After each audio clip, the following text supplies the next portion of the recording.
the center that I co-direct at Columbia, Center for Research on Environmental Decisions, CRED, or the Incredibles. We do a broad range of research on how to help people make the kinds of decisions with which they are themselves happy in the long run, overcoming their cognitive and emotional shortcomings, and that also have sort of benefits for society at large. So let me just sort of start with this preamble, assuming that many of our social and environmental problems, species loss, global warming, soil depletion, and so on, are actually caused by human behavior, individual and collective human behavior, then the solution also lies in changing people's behavior. Environmental decisions and how we make decisions, either consciously or unconsciously, by habits, by rules, by emotional reactions, about things that impact not just ourselves and outcomes to ourselves, but also outcome to the environment, outcome to others, collective action problems, are really crucial in this respect. The kinds of environmental decisions that I'm talking about are everywhere. Sort of you just make a list of decisions that you make every day, and probably 50 or 60 or 70% of those will have some impact on the environment. Energy consumption decisions are obvious, and they are on a lot of people's minds these days because we have new technology coming on the market, the smart grid. Water usage, especially in some regions of the country, are very important. In some regions of the world are very important. Water might become more controversial than oil in the long run. Land use decisions, obviously, both in the United States and globally. Voting and lobbying, not to be forgotten. Some people argue are the most important environmentally relevant decisions we can make. And so the question is, how do we make these decisions? So let me just sort of narrow in a little bit on energy-relevant decisions, and in particular energy, lowering our energy consumption. On the one hand, we can do this by improving our energy efficiency. That means doing the same things, but with lower energy output, driving a Prius rather than driving a Hummer, using different lighting technology where less energy is being lost in the process. But then also energy conservation, modifying our tasks in such a way that we can accomplish the same goal, but with less energy use. So bicycling rather than driving someplace, or living in a smaller residence. Now, it seems like energy efficiency itself seems like a win-win-win solution to our CO2 emissions and other environmental issues. On the one hand, so we're not really trying to reduce our standard of living. We're accomplishing the same goals with just less energy. So the consumer wins because our electricity bills go down. The environment wins because our CO2 emissions go down. The utilities win because they have to build less power plants to deal with peak demands. Okay? So why aren't we doing it? And we know we're not doing it because you've all seen reports of this sort. There's a McKinsey report in 2007. This is going to be too small for you to see, but basically everything here on the left-hand side, okay, has a net positive expected value. It takes some upfront investment to change sort of insulation, or to change motor systems efficiency, or switch your lighting technology, or switch cars to full hybrid. Yes, we have to spend money up front, but over the life expectancy of the devices and of this use, the net effect is positive, okay? And sort of, and largely so. These are not small savings. Okay? So why aren't we doing it? So lots of diagnosis, right? There's lots of blame to go around, lots of solutions to go around. And of course, economic incentives matter, the economic diagnosis. Yes, people might not know about them. There's an information deficit. Yes, so we can tell them more about it. And companies like Walmart have tried to do that with lighting technology. They work to some extent, but they certainly don't get us there all the way. They work amazingly inefficiently. Also, the financial incentives are not right. So when people don't pay for their own electricity because they're renting rather than sort of owning their own residences, they might not realize the savings. So we can maybe change that. Also, energy efficiencies probably are not sufficiently incorporated into the resale value of houses or in the resale value of cars. And again, we can fix that. But also what I want to argue is there are lots of psychological diagnoses, and they're not necessarily alternative explanations, but they're complementary in the sense we can sort of improve our goal, achieving our goals, by implementing solutions to those diagnoses in parallel with economic and political solutions. Yeah? And I'm going to go into much more detail about the psychological diagnosis, but many of our choices are habitual. We don't even think about what kind of bulbs we buy and how we use water and electricity, because it's automatic behavior. It's very hard to intervene because there's no choice point as such. We have to make people aware of what they're doing and provide them with alternative habits. Also, many of us are afraid of new things. There's fear of new technology. It might not work.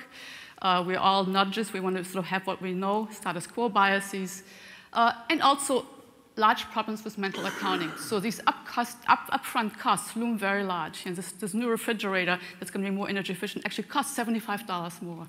And that gets so much more weight than the savings that are going to dribble in over time. First of all, we discount them. And they're also distributed over time in small chunks. So it seems like a small saving at the time. So the question is, how to overcome these obstacles. And yes, political and economic solutions are very important. And so yes, we can regulate behavior. So if people don't willingly switch to new lighting technology, we can outlaw the old light bulbs. And some countries have done that. And sometimes to funny effects, people in Germany study hoarding the old kind of light bulbs. We also can raise the price of energy, so a carbon tax of some sort would be another solution of that. And again, all of these solutions probably will be necessary in different contexts, but they also all have their costs. People don't like to be told what they cannot do. And as you know, in terms of putting a price on carbon, there's huge opposition to those initiatives. And so let's not forget about other obstacles that perhaps might be easier to address. I want to argue that they can be very important in the whole mix of interventions and solutions, because on the one hand, they're cheaper. They don't require political capital to be spent. They don't require people to actually spend money or pay more for carbon. It just requires behavior change that might be seen by some as manipulative, and we can maybe talk about that in our discussion. But in the long run, actually might be seen by everybody as in their own personal advantage and also in society's advantage. But also what I want to argue is these things are not just additional problems and additional solutions, but they interact with the other ones. And so knowing how people respond to how carbon initiatives being framed, or how people respond to upfront costs and down the road kind of savings, actually helps us design to present these political or economic interventions in ways that become more palatable and more effective. So they really interact in very tangible ways at the implementation and planning stage. Also, I want to say, if you have any questions that have to do with clarification or defining terms, please interrupt, and be happy to answer those questions. So, for the remainder of my 45-minute presentation, I just want to tell you about some research that I and many colleagues, not just at my center, but all around the country, have been doing to document, first of all, what the obstacles are to environmentally more responsible decisions, but also what the target points are for designing interventions and for designing solutions. And I want to tell you about some good news, and I'll tell you about some bad news. So in the spirit of an improving trajectory, let me start with the bad news, and then we switch to the good news, okay? So two points of bad news. The first one has to do with what we seem to be hardwired for in terms of reacting to certain kinds of problems and obstacles. And the second one has to do more with how we evaluate things analytically when we actually do this implicit cost-benefit kind of calculations. So first one, we don't seem to have, at this point in time, strong visceral reactions to environmental dangers, environmental issues, risks. And so very few of us, when you wake up in the middle of the night, will actually wake up worrying about climate change. Some of you might, okay? But more likely you'll be worrying about maybe losing your job, having some problems with your children, some issue at work. The more immediate kind of things that affect us, in the here and now, close up. Not things that might be happening down the road that happen in a statistical fashion. When there's no worry, there's no action. And risk, oftentimes, most of you have some a quantitative background. You're trained in statistics. You might be engineers. You might be lawyers. You've been trained to think about probabilities and outcomes. Think about risk as unpredictability and variability and variance. That certainly is true in an analytic framework. For most people, risk actually is a feeling. It's the notion that sort of says, okay, something is not quite right. Yeah, you're uneasy about something. The little hairs in the back of your neck stand up. And it's a signal for us to take action. Something is out of whack, and I need to do something about it. Yeah? And what I want to argue is for many of these environmental issues that we're concerned about here in this group, we don't get this sort of automatic visceral reaction, this early warning signal that says, okay, something's wrong. Yeah? In part because the dangers are not immediate and pinpointable to an event in time. Also, they have a longer time horizon. So that suggests, well, we don't have this emotional reaction to it, so what about asking people, telling people sort of to do the cost-benefit analysis? Yeah? Let's tell them what these energy technology, lighting technologies actually will do for them in terms of energy savings. Well, many of these changes in behavior that we're asking people to do, energy efficiency or energy conservation or other sort of environmentally beneficial behaviors, actually do require usually immediate sacrifices for the benefit of delayed and uncertain outcomes down the road. And as I said, people don't discount future outcomes the way economic theory says they should. Yes, question? Are you getting this from surveys or something having to do with neurology? Okay, all of the above. So which one in particular? Should I go back one slide? Just being a feeling, I guess. Okay. You talk about being hardwired or not hardwired. Yeah. And so there's a whole body of research on psychological risk dimensions that goes back to the 1960s and 70s by psychologists Paul Slovic, Baruch Fischoff, Sarah Lichtenstein. They were commissioned at the time by the nuclear power industry to find out why the American public was so opposed to nuclear power, given that sort of the engineers were telling them, well, it's much safer, sort of to generate electricity by nuclear power in terms of sort of morbidity, mortality, accident rates, and so on. And so why was the American public so opposed to this new technology? And so they did a series of studies, not just with nuclear power, but with lots of other sort of health and safety kinds of risk, and asked people to evaluate, rate them, and rank them, which one is riskier than the other, but then also rate them on a series of dimensions, like how controllable do you think this technology is? What's the worst case scenario when something goes wrong? Sort of how bad will it be? How much do I feel in control about this danger? Can I detect it? And so based on these large-scale surveys, they came up with a series of 4 or 5 psychological risk dimensions that they've subsequently sort of reduced in a space of 2. That says, on the one hand, it's sort of how much we know about it, sort of controllability, because we do feel that we know something about them. And the other thing is this dread dimension. Now, the dread dimension is this visceral one that sort of says, okay, this is the kind of risk where sort of, I do have this knee-jerk reaction to this is bad. Nuclear power sort of is one of them, partly because things kill you. Radiation is bad because it kills you without you even being aware of it. At least when you get shot, you know this is bad news.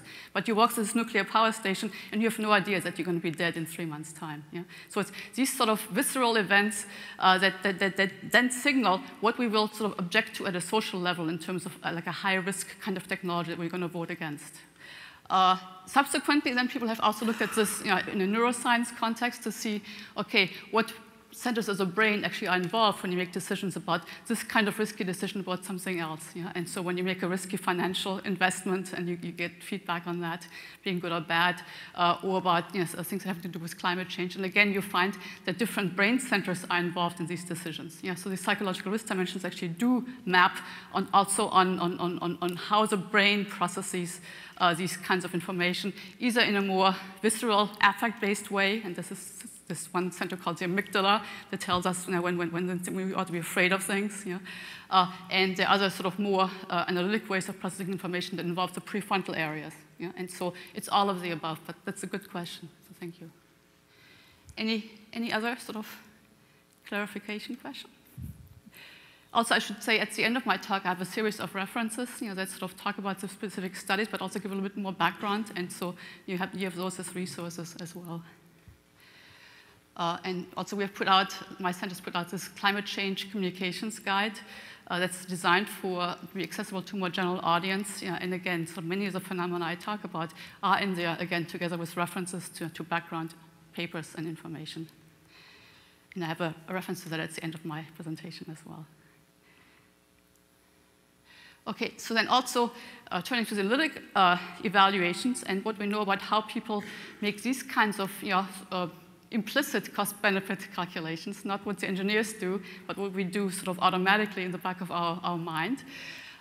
Much of that research actually comes from both psychology and from behavioral economics. Yeah? And so many of these studies have to do with sort of laboratory studies where you show people choices between a sure amount right now versus a lottery, or a sure amount, a gift certificate you can get today, a gift certificate you can get in 3 months' time, but for a larger amount. The kinds of trade-offs that we make that have to do with uncertainty, the kind of trade-offs that we make that have to do with discounting and getting things in the future rather than right now. And on this slide alone, I could sort of give you a 2-hour presentation. It's really interesting. And the bottom line is we don't do things the way the economists do. Yeah? And so whatever kind of answers you get, numbers you get from your economists, from your consultants, that say, OK, this is the option to go with, well, that might be true from a sort of analytic perspective and cost-benefit analysis from your perspective. That's not how the public will perceive it. Okay? And it's important for you to know.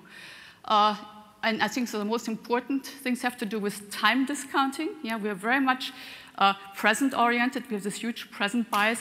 There's this little 2-year-old in the back of all of us that says, I want my cookie now.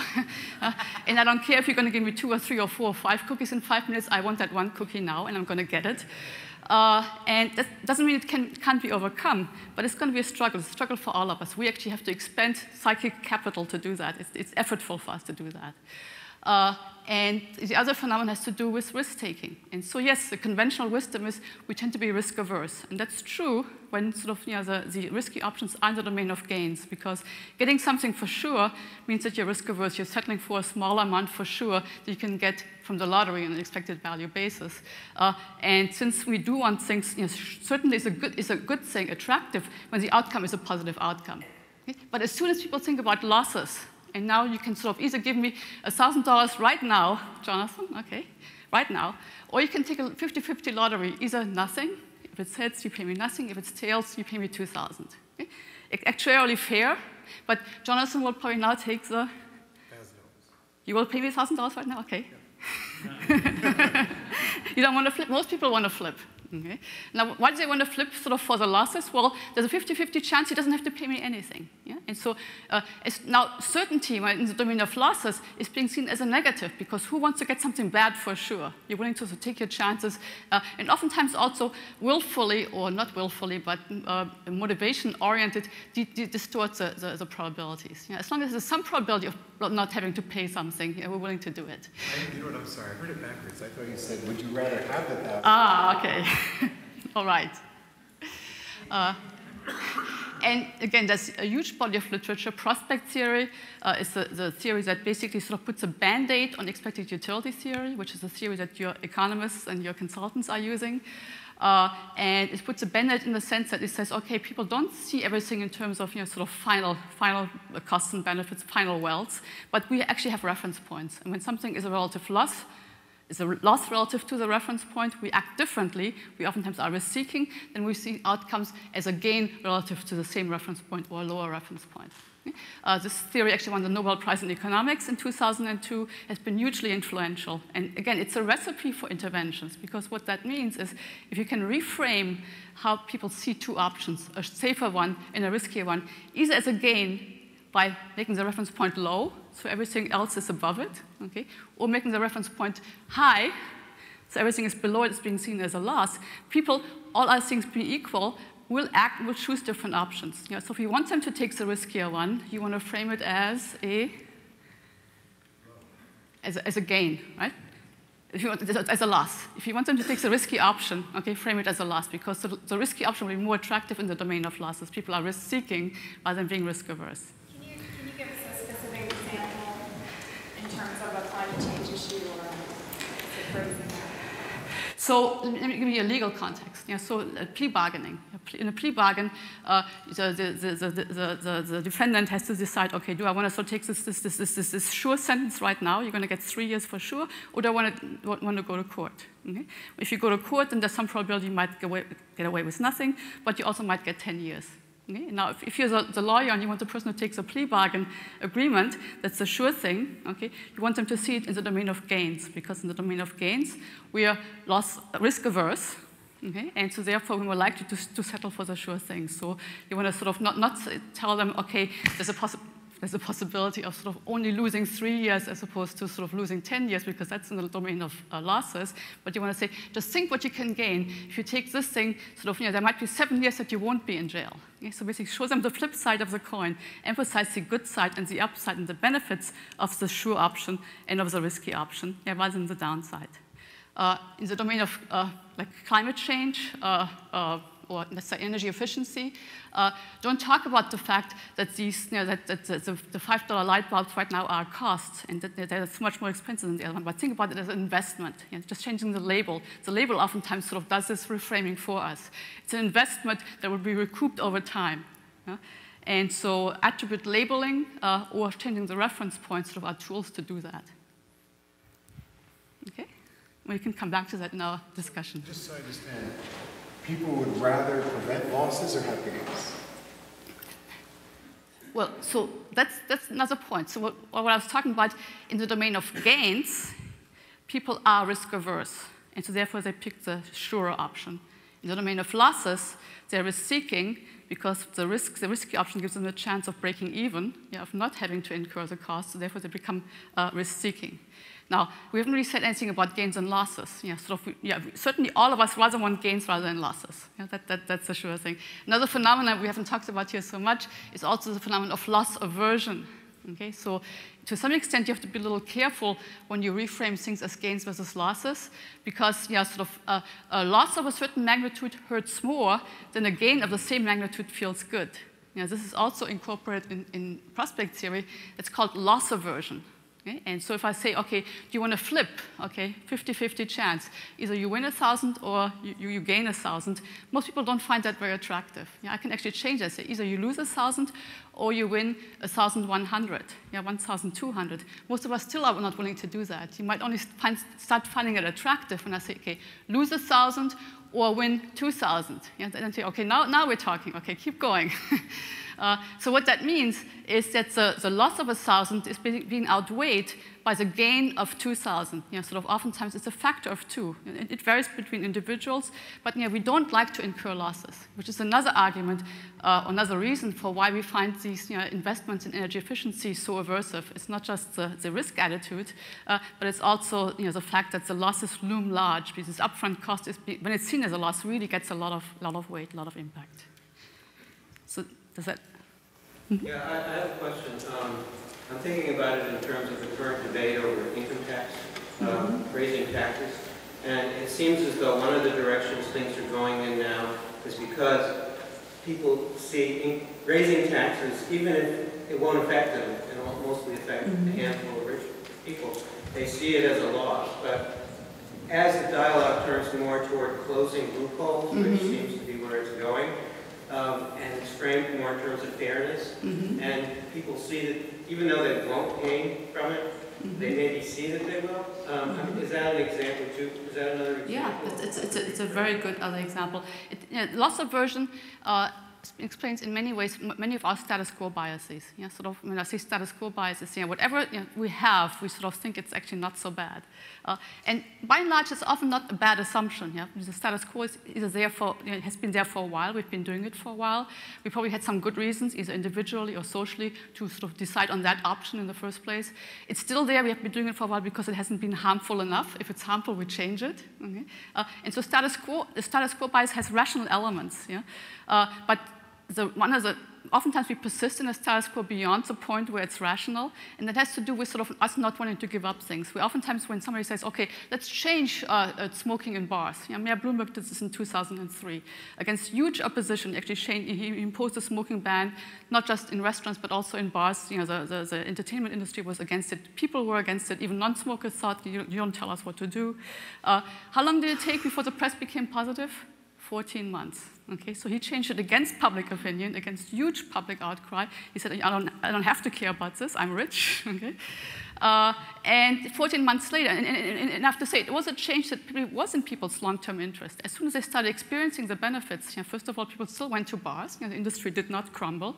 The smokers actually liked it because they didn't have to dry and clean their clothes, sort of every time they went to have a drink in the evening. More people went to bars because they didn't have to worry about sort of secondhand smoke. So in hindsight, people realized that there were lots of benefits for that. But you don't recall the benefits. I'm going to talk a little later about something called query theory, which is a theory that I and co-authors have developed at Columbia that has to do with how we make decisions between one option and another option by arguing with ourselves. Sort of asking ourselves, what's good about sticking with the status quo? What's good about switching to this new option?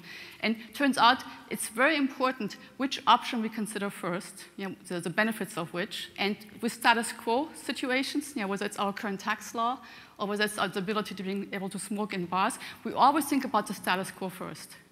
And why is that important? Because whatever we think about first, we generate more arguments for. Either arguments for that option or arguments against the other ones. And so, again, another sort of building block or another tool in your tool bag is the ability that you might have for influencing what people think about first. There are certain defaults in place. So all other things being equal, people will think about the benefits of the status quo and what they will be losing if they give it up first. Okay? But that's not a foregone conclusion. You can change that. And you can change that sort of by basically influencing how you frame the situation or sort of what you focus people's attention on first.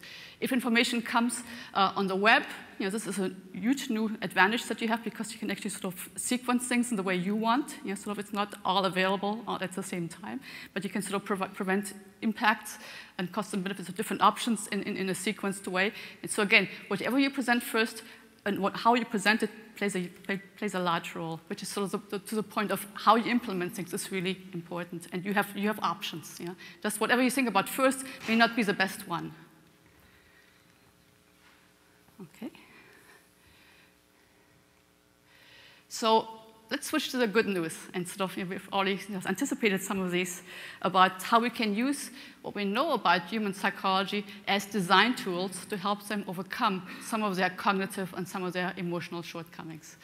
And a number of years ago, Lynn Ostrom, who got a Nobel Prize in economics, I think 3 or 4 years later, for her work on public goods dilemmas, was arguing that sort of, this tragedy of the commons, this very influential Hardin article in the 60s, a science article about how we're all doomed. This was in context of the arms race and the nuclear arms buildup. And that's the only solution to overcoming public goods dilemmas was supranational regulation.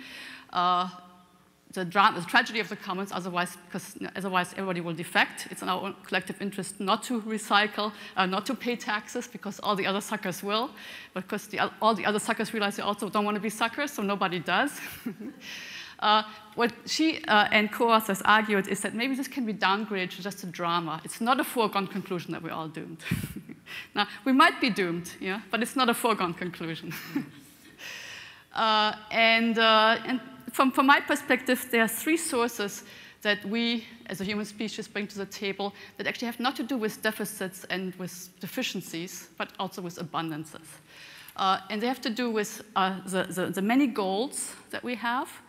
They have to do with the multiple ways we have to represent information, framing, a little to your example, and also the multiple ways in which we make decisions. So for the next 10 minutes or so, I want to tell you about those 3 sources of abundance and how we can capitalize on those by designing choice environments in ways that help people overcome their cognitive and motivational shortcomings. So let's talk about the goals we have. So yes, the economists are right. We do have material goals. So we want to do well for ourselves, for our families. We want to provide. But those are by far not the only motivations. And so by just focusing on those, again, we're leaving things on the table. We're leaving important motivations on the table. So we have social goals and needs. We need to belong, this need for fairness. We do have concern for future generations. It might not be the most important ones, but it's there. They all exist in parallel. We do have environmental goals, the ethical goals of a stewardship of the earth, sort of leaving the earth as good a place or better place than we found it. Aesthetic goals, we do care. We have existence values for flora and for fauna. And then we also have process goals. We want to feel in control. We want to make a difference. So this notion, the psychological risk dimensions, many of them have to do with not feeling in control. So if you don't feel in control, control is really important. It has survival value. If you can avoid coming to the watering hole when the lion isn't there, your genes will more likely get passed on than the person who doesn't worry about these kinds of risks. And similarly, making a difference. One of the reasons why we oftentimes don't engage in this public goods contributions is because we feel our contribution is just a drop in the bucket. Yeah, so what if we reduce our energy needs? Unless everybody else does it, unless China does it, it doesn't matter, right? And so this sort of not feeling that it makes a difference, again, is an important demotivational factor we have to consider. And so given that all these goals exist, they oftentimes are mutually, they're contradictory, but we do all have them, then really the design challenge is how to prime those goals that will actually help people make long-term oriented decisions. Not the little 2-year-old who screams, I want my cookie now, okay? But sort of the super ego that says, but if you only wait 2 years or 10 years or 20 years, we can have all the cookies in the world. We can have a cookie factory. So how do we do that? Well, the activation levels of these of goals that we have is partly chronic, and some of it is cultural. So we think about sort of cultural differences. Why are the Europeans so different from the Americans? Why do the French have so much nuclear power without worrying about it? Okay, and the Americans don't. It was at the same point in time. They're both European. Well, there's something different about their culture, something different about probably trust levels in different institutions, but also something different culturally about goals. We know Asians are more collectivist than Americans are. Frontier nations tend to be very individualist. Self-selection, perhaps, genetic sort of determinants, the people who actually immigrated because they wanted to do what they wanted to do. For whatever reasons, different cultures do have different levels of activation of different types of goals, but also partly in the individual differences. So some people just sort of come with a different makeup, but also there are huge situational determinants about what goal is active at any given point in time. And so here's just a small list of these ways in which we oftentimes are being primed, are being prompted to have certain different types of goals active. There's a very interesting literature in voting, in both national and in local elections. People vote differently on certain issues when the voting locale is a public school as opposed to a church. Now, why would that be? It's just where you go to, you cast your ballot. Well, the church primes a different set of values and a different set of goals than the setting of the public school. And these are not small differences. Sometimes they're like 5 to 7% differences. They make a difference on issues. If you think that the symbols embedded in the wallpaper of these websites where you shop or make certain kinds of decisions are accidents, forget it. They're all there for a reason. The kinds of things, the words that you see embedded in the background of our politicians giving speeches, they're all there for a reason. They prime different values and different goals that we have. If you go shopping on a website that has little clouds embedded, if you go shopping for couches that has clouds embedded, and it's just the first page, nothing subsequently, but just the page when you sign on that says, sort of sofas forever, okay? Little clouds in the background, as opposed to dollar signs, or coins in the background. You will pay more attention to comfort. You will buy different sofas with the clouds than with the dollar signs. And again, not huge effects, but significant effects, 10%, 5% differences in purchases. Also the setting. Are we making that decision about whether to buy green energy on Friday afternoon when we come home at the kitchen table by ourselves? Okay, and so you have to decide to pay 5 cents more per kilowatt-hour to switch to green energy or not. People make different decisions when they do it by themselves than when they see the same information presented, let's say, in a condo meeting and they're in a group setting. It's still an individual decision. At the end of the day, they still have to go home and make that decision for themselves. But just being surrounded by other people reminds you of the fact that you're not alone in the world, that your actions have impacts on others. And we do care about others. Just, again, it's important which of those goals is active at the time of decision. Okay, let me move on to the second source of abundance, multiple representations. We already talked about this a little bit, and let me just sort of show you a concrete example and go in a little bit more detail on one of the studies that we actually did in our lab a year or so ago. We were puzzled by the fact that sort of nobody likes carbon taxes, right? But at the same time, this market for voluntary offsets has been doubling every year. And so you see choices like this. So when you log onto certain websites to buy your airline ticket, you can actually sort of get either this $385 round-trip ticket from New York to Los Angeles, or you get the option of paying a little bit more, okay, something like $7 more, and you buy an offset. Yeah, you think it's a good thing or not? I personally think offsets are a bit like indulgences. But the point is, these people are willing to pay a carbon fee, yeah, that will sort of, and that will offset their carbon emission. And so what we did a web-based study where people got choices of this sort. Okay? Airline tickets, we also have a few other products. And they were asked, which one do you want? Okay? And we explained to them, the prices came from these websites that actually provide these services. We provide them with a description, like a 2-page of description about what does the fee actually do, why do we charge you what we charge you, how is it going to be used, identical information for everyone. There were 2 conditions that were between subjects. Half of the people got all this information and the choice by having this fee described as a carbon tax. The other half had the same choice and the same information being described as a carbon offset. Okay? 1 word difference in several pages of instruction. They were given that choice. They were also asked to sort of type out loud what went through their mind as they made this decision. This was based on the web, and we pre-trained them to provide us with 1 thought at a time. Okay? Then they made that choice. And at the end, we also asked them demographics. How old are you? Sort of what's your political affiliation, family status, and so on. And so let me just show you the proportion of people in our sample. This was an American sample. It wasn't representative, but was pretty representative. So lots of ages, education backgrounds, and so on.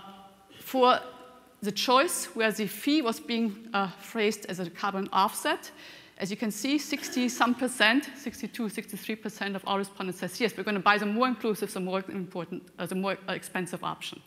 It didn't matter whether they were Democrats, Independents, or Republicans. This is self-described.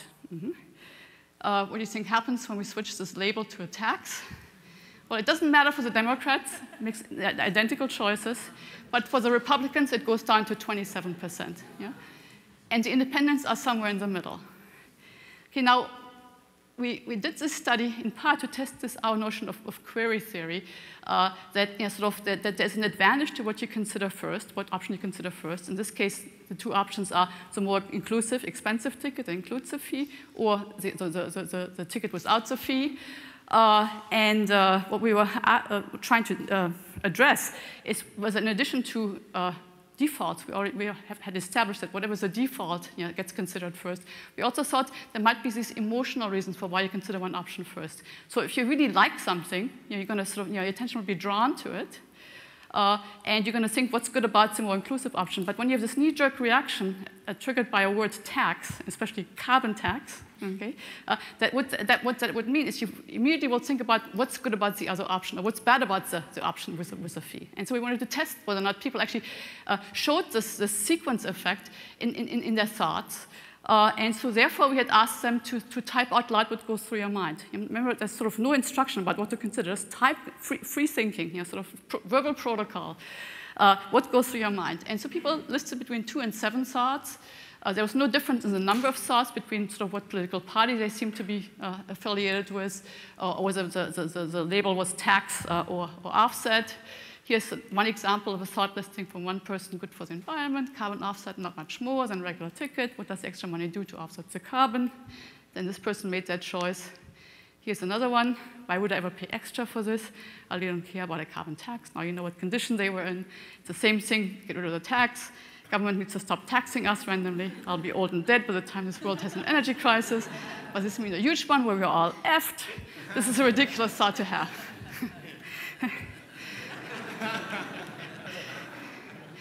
So it turns out when you look at people's protocols and then you code them, and how many arguments do they generate for one option or the other, and when do they occur? Yes, indeed. Yeah, sort of for the Republicans, when the label was carbon offset, they all first thought about what's good about the inclusive ticket and therefore generated more arguments for it. But as soon as the Republicans saw the word tax, okay, they immediately switched against it. In fact, with many of these studies, we've done this in the domain of discounting. Yeah, sort of, are you willing to wait for a longer reward? It's a function of sort of, is the immediate option the default, or is the later option being described to you first? Is that the default? We've done it in a couple, 2 or 3 other domains. We always sort of have a another follow-up study where we tell people, okay, first, give us arguments for what's good about the inclusive option, and then give us arguments for what's good about the other option. Okay? And then we reverse the order to see whether or not the order actually makes a difference. And it always works, but turns out the Republicans, when you tell them to do it in the opposite order, simply can't do it. They won't do it. And so there's something very, very powerful, but something that sort of turns you off. The label turns you off, and you just won't even entertain arguments that are good for this thing that turns you off. So there's something sort of motivated cognition, if you want. And the number and the order of arguments completely mediates why you see this difference in choice of the option.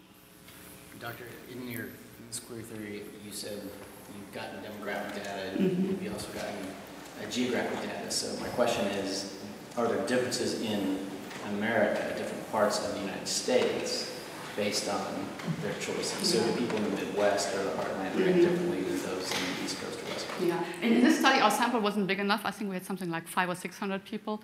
It wasn't really sort of big enough to sort of look at regional differences. And we found that the most important determinant was political affiliation. And of course, that's not completely independent of the region of the country. And so after you take that into consideration, none of the other variables actually predicted their choices. So this was the most powerful thing.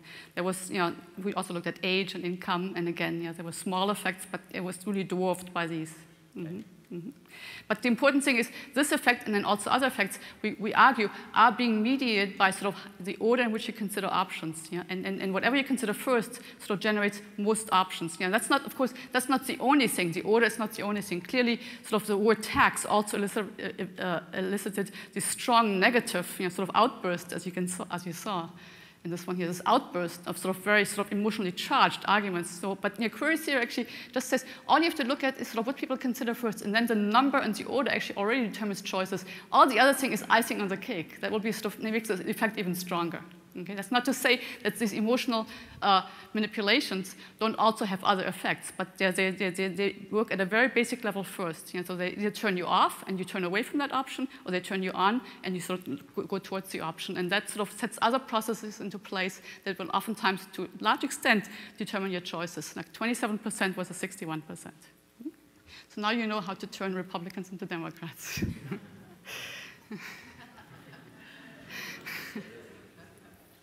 Here's another very, very powerful tool that we have, which is mental accounting, sort of setting up new mental accounts. And so it really sort of shows you that it's very important what we measure. I think this is really exciting in the context of this new technology, smart metering and the smart grid technology, because in the past, even people who wanted to be energy conscious and use energy, but just getting the bill at the end of the month, that sort of summarizes for you what you've done. And if you're lucky, you get it from O-Power, and you have little smiley faces next to it because you've done better than yourself or better than your neighbors.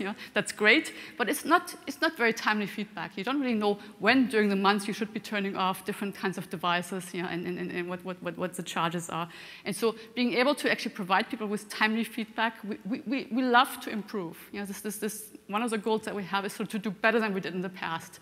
So we love positive trajectories. We loved having increasing income streams. And so being able to drive your Prius, said turning fuel efficiency into a video game. I have many friends who have Priuses I won't drive with, because rather than looking at the road, they look at this little meter that tells them how their fuel consumption is right now. And so there's something very, very rewarding in trying to do better, but you need the feedback to do that. And so if you want people to pay attention to the energy consumption, give them feedback, give them the information. If you want them to pay attention to CO2 emissions, give them some measure of carbon footprint. And as you know, there are these consultants out there, these web-based tools where you can measure your carbon footprint. You know something is successful when it shows up in a cartoon in the New Yorker. This is something that puts fear into my husband's heart. Sorry, Harold, but I'm reducing our carbon footprint. But it goes to show that you can only add reducing your carbon footprint as a goal to your repertoire if you, first of all, if you know what it is, but also if you can measure it and if you have a way of improving on it. Okay? And so not just telling people what to worry about, but then also giving them the tools on how they can sort of reduce the threat is another very, very important thing. And I think one of the reasons why we oftentimes tune out these sort of overwhelming environmental challenges like climate change is because we feel so powerless in the face of it. You know, even us, who realize it's a problem, it's not something that the scientists have cooked up, we really want to do something about it. But what can we do? I mean, everything seems just so little, at the individual level. Goes back to what you were just talking about with carbon taxes and offsets. Talking about the two words attached to carbon, I'm thinking of the word carbon. And I'm wondering really what that means and translates into for an awful lot of people who are being asked, widely, globally, to think about this. So I think sometimes we can actually think about changing that. Absolutely, absolutely. And sort of, and how to provide feedback. Now, even with smart energy meters, there's a lot of work to be done sort of at the human factors level. What does a kilowatt-hour mean to people? Sort of maybe that's not the right metric to use. Maybe sort of comparing it to 100-watt light bulbs or something that we have some experience with. What does it mean to save that? Well, it means that you turn that one bulb off, sort of for an hour. That's great. Yeah. With carbon, what's a ton of carbon? Yeah. I mean, it's this gas. We can't see it. Yeah. And how much does this gas weigh? Yeah? So I completely agree. Sort of translating these units that the scientists measure into things that sort of people have metrics for in terms of how bad or how good it is. In terms of sort of having some affective sort of reaction to it, I think is crucial. I couldn't agree more. So have you done any research on the Snackwell effect or the bounce back effect of feedback when people get a good report with their feedback and they say, oh, I'm doing so well, maybe I can start using more water, more energy. Right. Yeah. To avoid that. So it comes up in one of my next slides as what I call the single action bias. Yeah, and so one can we defer that? Well, I'll promise I will talk about it. There was another question somewhere back here. Yeah. I don't think I responded, but I have a question, which is when you were just clarification, the ordered presentation of choices. Were you saying that the first choice is always preferred? Not preferred, but the first choice gets, so the first option that you consider, you generate more arguments for. So it's not necessarily preferred, but has an advantage. And so let's sort of go back to query theory says, whatever you sort of consider first in the sense about what's good about it. So it could mean either what's good about it or what's bad about the other options. Okay, and so arguments for it or arguments against. Yeah, that sets a reference point. And again, if you are sort of an information theorist, or an engineer, you say, well, it doesn't matter as long as you think about both options, right? Sort of the first one, the second one, the order of the balance of evidence ought to be the same. Why does it matter if it's the first A and then B versus B and then A?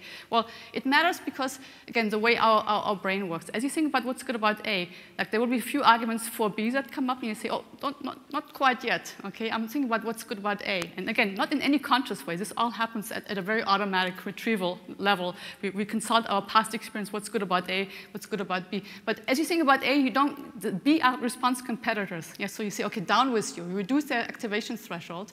Then as you turn to B and say, okay, now it's your time, boys, come on up. Okay, but they don't come up as fast or as effectively because you just reduce the activation threshold.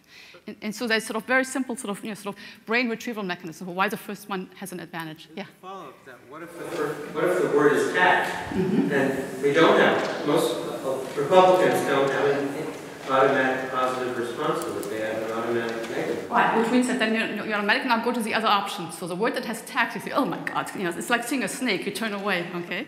Right. And now you turn to and now immediately argue for what's good about the other option or what's bad about the first option.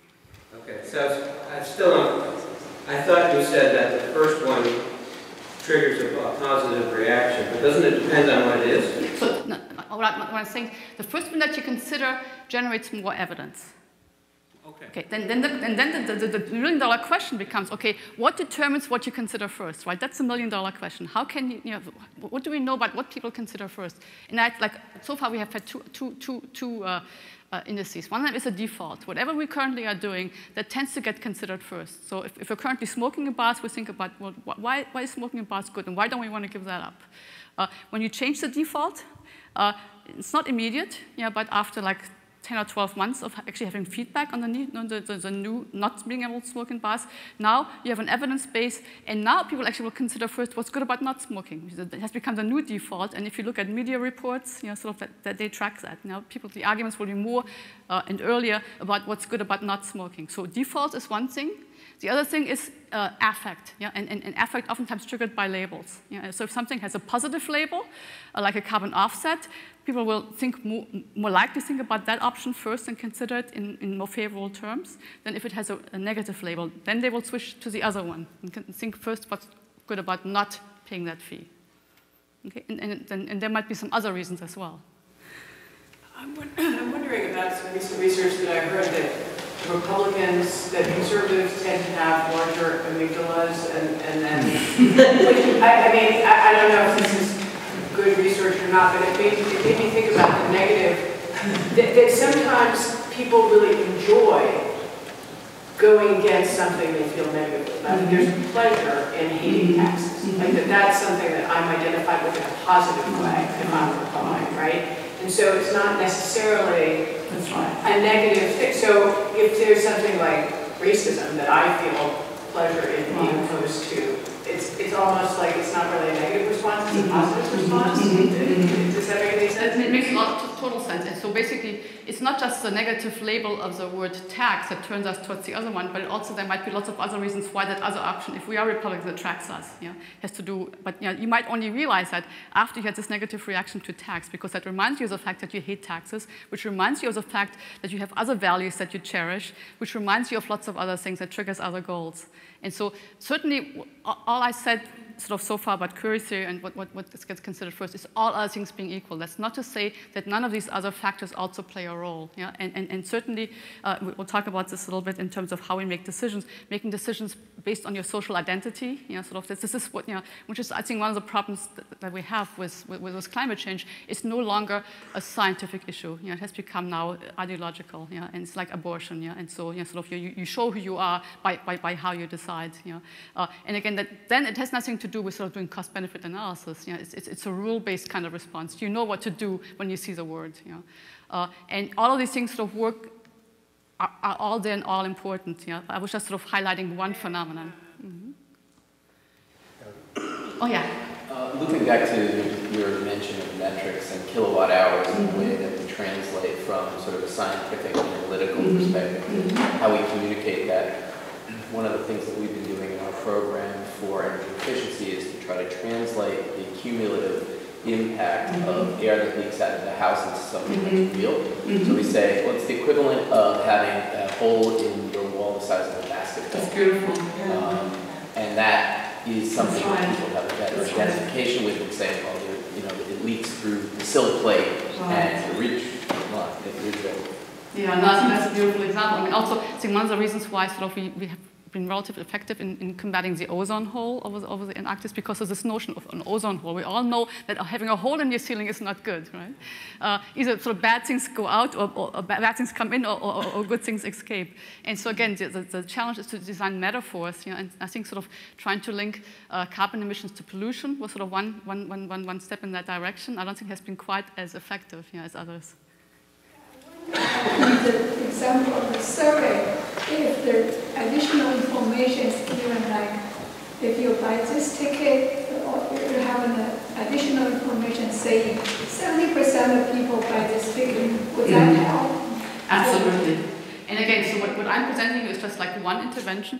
One thing sort of, CRED will be starting to do in the next couple of years is not just test, my interventions are more cognitive, the kind of intervention you're mentioning, and this has been championed by people like Bob Cialdini at Arizona, is sort of big motivational interventions. So basically sort of telling people, okay, peer pressure, sort of 70%, 80% of your peers do this and do this work, and absolutely, also a huge effect. One important question is, how can you design ensembles of interventions that actually work together, rather than canceling each other out or working at cross purposes? that actually sort of supplement each other and have positive synergies. Yeah? And I think in particular domain, because what works well in the domain of energy might not work so well in the domain of something else. So I think these things have to be field tested and also have to be taken out of the lab into realistic environments where it's not just sort of this artificial information that's on this web page, but all the other information that we constantly have and all the other considerations that we constantly have. And I think these large-scale field tests with ensembles and interventions are really important and are the next step. Track where you're going. Interviews that you did where people were done their process, resonated on the idea that climate change is a risk. Which party? The carbon offset. Yeah. Has anybody ever just presented climate change as a given and said climate change is happening, how are you going to make your life more pleasant and see what happens? I'm not sure we have done that in this open-ended fashion. But I mean, sort of how to frame something as a hazard as opposed to an opportunity, or as a yeah. And then you'll want to live in a tall building because you won't get knocked over by a or whatever it is. But is that not out there? Well, I mean, part of the problem is that many people won't take that fact as a premise, and so you have lots of arguments against that. But I don't think people have done that. And there are lots of studies to be done, and I think one thing that's exciting about being here is sort of you to some extent have test beds, to put these ideas to test. So let me just finish. Thank you, Jonathan, for reminding me. The time is finite. So let me just sort of finish this last segment, this last source of abundance is how we make decisions. And in many ways, we already talked about these qualitatively different ways in which we make decisions. Some of us, some of the time, think about costs and benefits the way sort of Consumer Report does, or the way sort of economists do, or statisticians do, decomposing things into outcomes and probabilities and putting them all together and computing positive expected values, expected utilities, whatever it might be. Yes, we do. But oftentimes, we also go by the heart. If it's attractive, we want more. If it's scary, we run away from it. And oftentimes, we just also make just rule-based decisions. And then let's just look at sort of, in summary, at this range of modes by which we make decisions and what that means for making changing behavior in environmentally beneficial ways. And so I think many of the examples we've already seen indicate that sort of doing it in an analytic way, whether it's sort of by numbers or in an informal way, is an uphill battle to convince people to do these energy efficient or environmentally more foresightful, sustainable behaviors. Because discounting, loss aversion, the status quo bias, risk aversion, risk seeking have basically argue against it. One thing that works, and it works by reference to sort of the fact that the default gets considered first, is makes environmentally responsible option the default. You're taking choice away from people, but building codes should have CFL light bulbs as a default. If you want to switch to another lighting technology, you can. Nobody's taking that away from you. But if you don't do anything about it, if you don't actively decide against it, that will be the default. Energy choices. It could be that 20% of your energy bill has a green provider, okay, as a default. That doesn't mean you can't switch away from it if you think it's too expensive. Switch away from it. Turns out there have been a couple of field studies in Germany, in small municipalities. It's a huge effect. People will actually go with the default, and they don't, even if after they get the energy bills for 2 or 3 years, they don't switch away from it. Again, defaults are very sticky. So why leave the default as a random variable? Because that's what we've been doing sort of for ages, or accidentally have been doing this. Makes the environmentally and socially responsible, forward-looking option the default. Also, priming social goals, we talked about this, use of group settings to communicate information, it helps. However, let's look at the other sort of ways in which we make decisions, emotion-based decisions. So if analysis doesn't do it, so temptation is to scare people into the right behavior. So we have the day after tomorrow, and we have movies, and we might have video games that sort of tell people how bad things will be if climate change progresses. And that might get people's attention in the short run, but I think I want to argue so in the long run, it's not particularly helpful for a variety of reasons. First of all, many of our emotional reactions actually argue against sort of the socially responsible or the cooperative option. We have many fears, and the fears oftentimes have to do with sort of doing things with technology and things having to do with what other people will be doing. Free riding in the social dilemmas is a positive emotion that tells us, okay, let's not cooperate. drop in the bucket. It's ineffective what we do unless everybody else does it, but how can we guarantee everybody else does it? You end up being the sucker, you're the only one. Also, we have only a finite pool of worry. If you look at even things like concern about climate change, global warming over time, these are Gallup results in the United States. And as you know, from 1990 to 2009, there have been increasing evidence that this is a serious phenomenon. We should think about it. So if anything, the line should be steady, okay, or slightly increasing if we were updaters, Bayesian updaters who take into consideration scientific information. But you can see there are ups and downs. There are lots of sort of drops, yeah? And so there's a big drop in between 2000 and 2001. There's another drop, sort of even recently has gone down even further. What happened? Well, 2000, 2001, 9/11 happened. Yeah? Our fears, our concerns about climate change is relative compared to what? You have only so much worry to go around. And if you're worried about sort of national security, you worry less about the environment. In 2008, 2009, when you have an global economic meltdown, compared to what? Climate change seems smaller. And so there's there's a finite pool, and so therefore, whatever you sort of concentrate on takes away fear from other considerations. There's also a single action bias, and this is in response to Neil's question about sort of rebound effects. It turns out that when you do worry about something, you have a visceral reaction to something, and then you sort of do something to rectify it, the flag goes down. Okay, so if you're concerned about climate change, you say, okay, well, I should buy green energy, or I should recycle, and as soon as you do like one or two things, the flag goes down. So you think, I already gave at the office, okay? And so therefore, you can go home and do other things, which is fine in sort of historical or environments of danger on the Serengeti, where actually sort of one action did remove those things. In this more complex environments that we currently are in, we have to have sustained attention in multiple actions. And it's not easy to sustain this attention. This is also true sort of for how to sort of phrase people's energy bills, yeah? Or even having sort of smart meters. Sort of the first month or so, it's fun to play the video game, but after 2 or 3 months, do you really want to pay attention to this green globe or this red globe or the graphs on the website? How to sustain attention, I think, is a huge challenge. Rule-based decisions.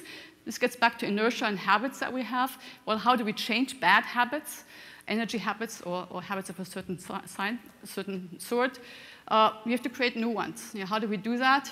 Well, you might have seen the evangelical Christian campaigns a number of years ago. What would Jesus do? It helps when the new rule comes from a respected source. Now, of course, respected sources vary for subgroups of the population. For some, it is their pastors. For others, it's the Green Party. Varies by country. It also helps when the prescription is concrete, so not just what would Jesus do, but what would Jesus drive.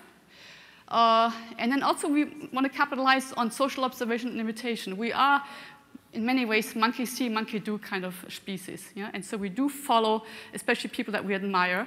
And so we might want to sort of have a campaign that says, what does Angelina drive? And implanting sort of responsible behavior, not product placement, but sort of action placement in telenovelas, in soap operas is actually a very effective way of doing it. And again, there's a lot of research, especially in third world countries, on how to do that. So Jonathan is getting worried, so let me conclude. Solutions to these environmental challenges require, I think, a broad-based series of behavior changes. They're discouraged for multiple reasons: egocentric biases, our short-sighted time horizon, the irrational incentives to defecting, and also many of our existing behaviors are largely automatic, therefore they're hard to change with economic incentives. If you don't think about it, you don't do the calculation. Fears appeal are problematic, as we said. What are some of the recommendations? Well, it's important to introduce these mental accounts. People will not have a goal for saving or reducing their carbon unless they can measure it. And it focuses their attention, and it helps them to measure progress, and we love progress. Shifting from calculation or emotion-based to rule-based decision processes to overcome our myopia might be a good way of doing it. So using automatic processes to do so, social learning and imitation are good ways. Using group decision settings or priming social goals in other ways by background, wallpapers, whatever it might be. And again, I promised you at the beginning, this is the psychology of climate change communication. So a lot of what I've said is in there, together with references. There's a website, www.cred.columbia.edu/guide, that gets you this to download. And then there's a set of references. So I think now it's time for our meditation. Thank you.